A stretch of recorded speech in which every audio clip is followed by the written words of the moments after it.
औज़ुबिल्लाहिमिनश्शैतानिर्रजीम बिस्मिल्लाहिर्रहमानिर्रहीम। अस्सलामु अलैकुम dear students, sir Daniyal Ahmed here. उम्मीद है आप सब खैरियत से होंगे। आज हम lecture number 13 class number 9 start करने लगे हैं। एक नया चैप्टर चैप्टर नंबर 2 स्टार्ट करने लगे हैं, जिसका चैप्टर का नेम है रियल एंड कम्प्लेक्स नंबर्स। अब रियल नंबर्स और कम्प्लेक्स नंबर्स को स्टार्ट करने से पहले हम इम्पोर्टेंट टॉपिक स्टार्ट करने लगे हैं, जिसका name rational numbers and irrational numbers है। डियर स्टूडेंट्स, जब भी आपको रैशनल नंबर और इर्रेशनल नंबर को डिफ़ाइन करना है तो आपको कुछ इन्फॉर्मेशन पता होनी चाहिए। मैं आपके सामने एक डिफरेंस शो करने लगा हूँ रैशनल इर्रेशनल का।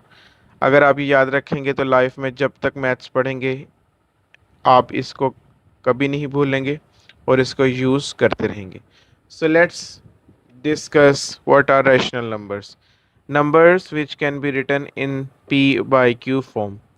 ऐसे नंबर्स जिनको p by q फॉर्म में लिखा जा सकता है उन्हें रैशनल नंबर्स कहते हैं। ये p q क्या है? इंटीजर्स हैं और डिनोमिनेटर में जो q है ये कभी भी ज़ीरो के इक्वल नहीं हो सकता। What about irrational? Numbers which cannot be written in the form of p by q is known as rational number. ऐसे नंबर जिनको आप p बाई क्यू फॉर्म में नहीं लिख सकते उनको हम इर्रेशनल नंबर कहते हैं। अगर तो मैं जस्ट आपको यहाँ तक बात कह के जान छुड़वा सकता तो कोई फ़ायदा नहीं, क्योंकि ये डेफिनेशंस कॉन्ट्राडिक्ट भी करती हैं बाज़ औक़ात। कैसे, वो मैं आपके साथ आगे डिस्कस करूँगा। तो यहाँ तक आपने बेसिक डेफिनेशन याद रखनी है। ऐसे नंबर जिनको पी ओवर क्यू फॉर्म में लिख सकते हैं वो होते हैं रैशनल नंबर, और ऐसे नंबर्स जो इनको आप पी ओवर क्यू फॉर्म में नहीं लिख सकते वो इर्रेशनल नंबर। अब एक और definition, numbers which are perfect squares are also rational numbers. Numbers which are not perfect square are irrational number. ऐसे नंबर जो परफेक्ट स्क्वेयर होते हैं वो रैशनल होते हैं, और ऐसे नंबर्स जो परफेक्ट स्क्वेयर नहीं होते उनको इर्रेशनल कहते हैं।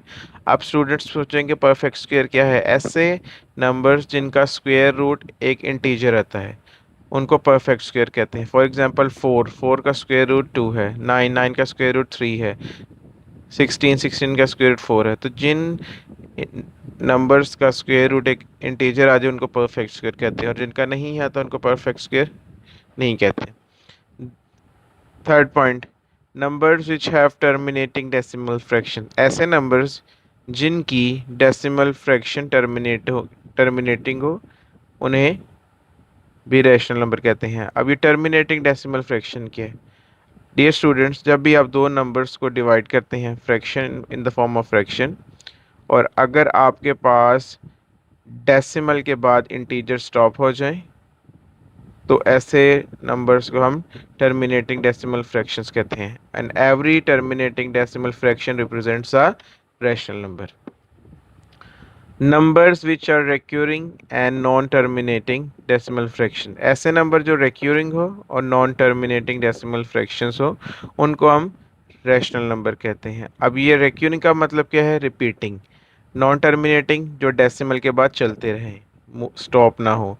अब अगर तो आपके पास डेसिमल के बाद जो नंबर मूव कर रहे हैं इन्फिनाइटली, अगर तो वो रिपीट कर रहे हैं एक बार बार इन्फिनाइटली, तो वो नॉन टर्मिनेटिंग और रेकरिंग कहते हैं उन्हें, और वो भी रैशनल नंबर को रिप्रेजेंट करते हैं। जबकि ऐसे नंबर जो इर्रेकरिंग हो, जो नॉन रिपीटिंग हो और नॉन टर्मिनेटिंग डेसिमल फ्रैक्शंस भी हो, उनको इर्रेशनल कहते हैं। अब फॉर एग्जांपल मैंने आपके सामने एग्जांपल कोट करनी है। मैं चाहता हूँ कि मैं रैशनल नंबर और इर्रेशनल नंबर को डिफ़ाइन कर सकूँ।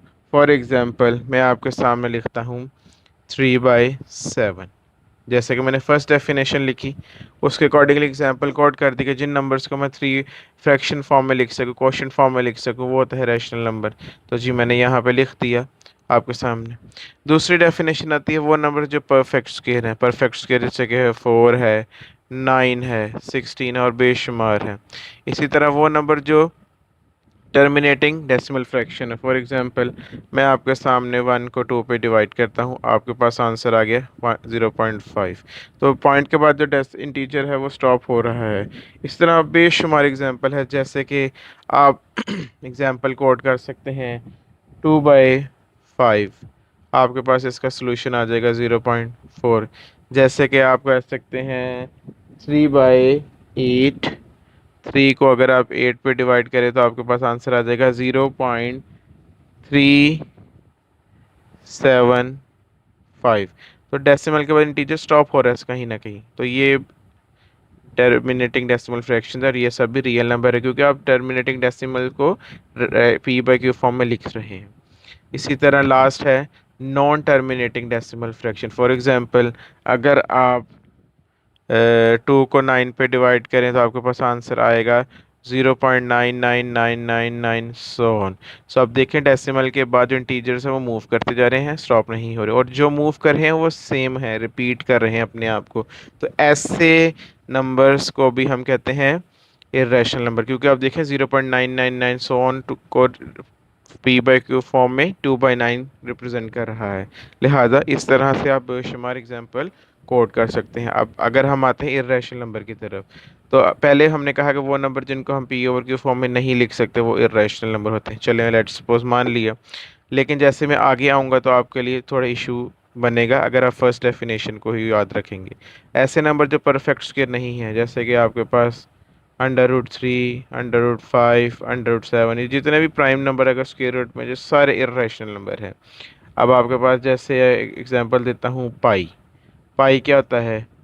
अप्रोक्सीमेटली 22/7, ये भी एक इरेशनल नंबर है। अब आप देखें 22/7 p/q फॉर्म में है, जबकि हमने डेफिनेशन फर्स्ट में कहा था कि इनको हम p/q फॉर्म में नहीं लिख सकते। तो आप देख रहे हैं इनको लिख तो सकते हैं, लेकिन किसी वजह से ये फ्रैक्शन में है यहाँ पे। अब इसका जो सोल्यूशन है वो अप्रोक्सीमेटली 3.14 समथिंग आपके पास चलेगा। ये जितने भी नंबर है डेसिमल के बाद एक तो स्टॉप नहीं होंगे, इनफाइनाइटली मूव करेंगे, बट रिपीट नहीं होंगे, इरेकरिंग होंगे।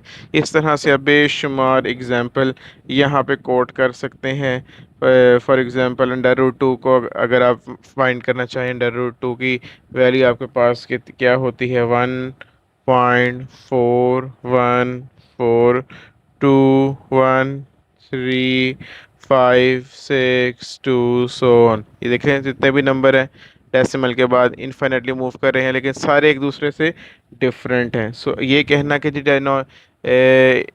पार्शली हम कह सकते हैं डेफिनेशन ठीक है, कि जिसमें हम कहते हैं कि जिन नंबर्स को हम p/q फॉर्म में नहीं लिख सकते वो इरेशनल नंबर होते हैं।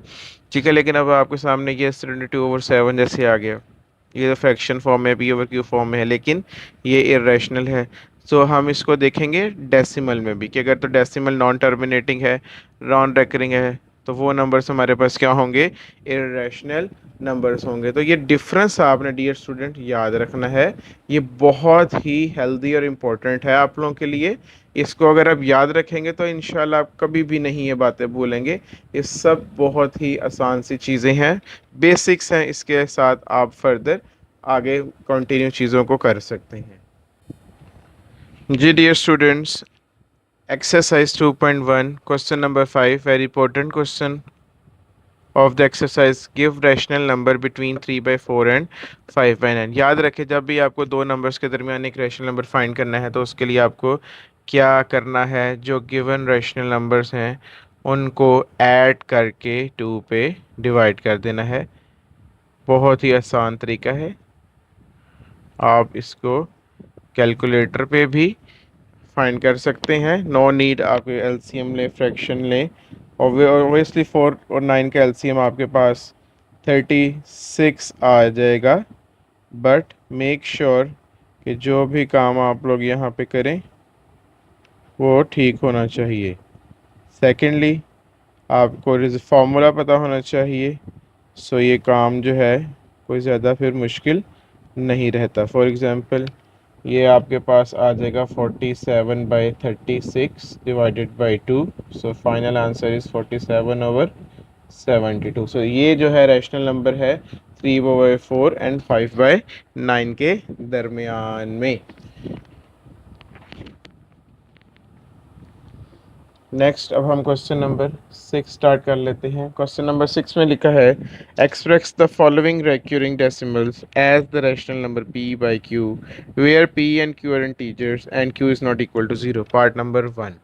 पार्ट नंबर 1 में हमें गिवन है 0.5 बार। अब इस 0.5 बार का मतलब क्या है कि जो 5 है इनफाइनाइटली चलता जा रहा है। ठीक है, आपको क्वेश्चन में ये कहा गया है कि जो 0.555 सोहन है इसको पी बाई क्यू फॉर्म में कन्वर्ट करने की कोशिश करें, क्योंकि ये तो नॉन टर्मिनेटिंग है और रेकरिंग है, तो ऐसे हर नंबर रैशनल नंबर ही होते हैं। आपने करना कि आपने लेट कर लेना है, कोई नाम दे देना है इसको 0.555 सोहन, इसको नाम दे देना है क्वेश्चन नंबर 1 का। बड़े तवज्जो से आप स्टेप्स को फॉलो करें।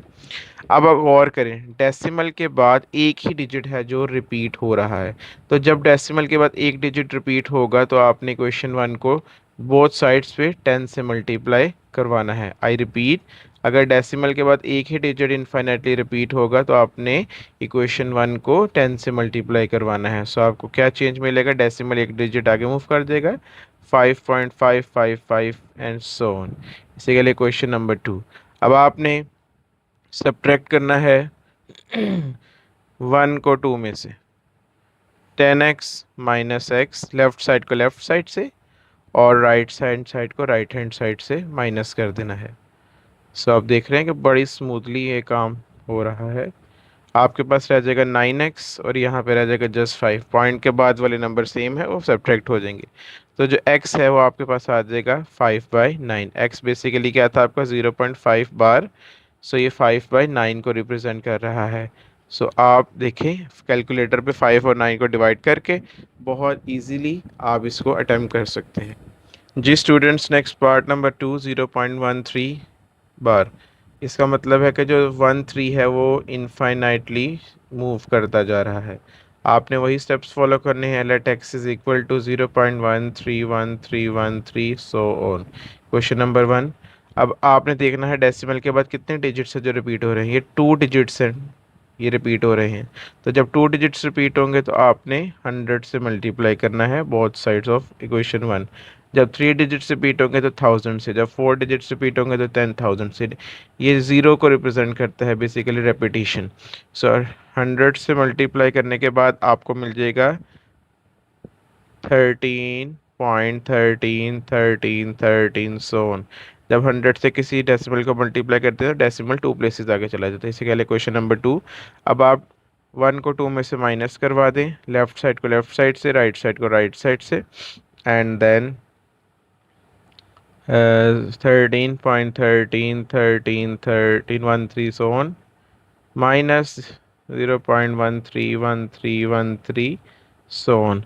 अब आपके पास देखें आंसर क्या रहा है इसका, 99x इज इक्वल टू 13।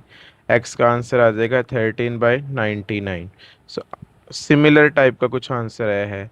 अब आपको यहाँ पे एक MCQ के लिए हिंट मैं दे रहा हूँ। आप लोग क्योंकि मेरे अच्छे स्टूडेंट्स हैं, अच्छे स्टूडेंट्स को अच्छी गाइडलाइन ही देनी चाहिए। अगर यही क्वेश्चन आपको MCQ में पूछ लिया जाए, फॉर एग्जांपल कभी एंट्री टेस्ट में, कभी लाइफ में, कहीं पर भी इस तरह का यूज़ जो आ जाता है कि जी ये क्वेश्चन है, इसके अकॉर्डिंगली अपना सोल्यूशन बताएं, तो आप लोग ज़रा गौर से अपने क्वेश्चन को देखिएगा। ज़रा साइड पे यहाँ पे मैं कुछ रफ वर्क कर रहा हूँ। वो क्या है कि आपका क्वेश्चन था 0.13 बार। आपके सोल्यूशन में देखिए जितने डिजिट रिपीट हो रहे हैं उतने 9 एक तो आ रहे हैं, और वो जो नंबर रिपीट हो रहा है वो एज इट इज़ ऊपर आ रहा है, देख लें।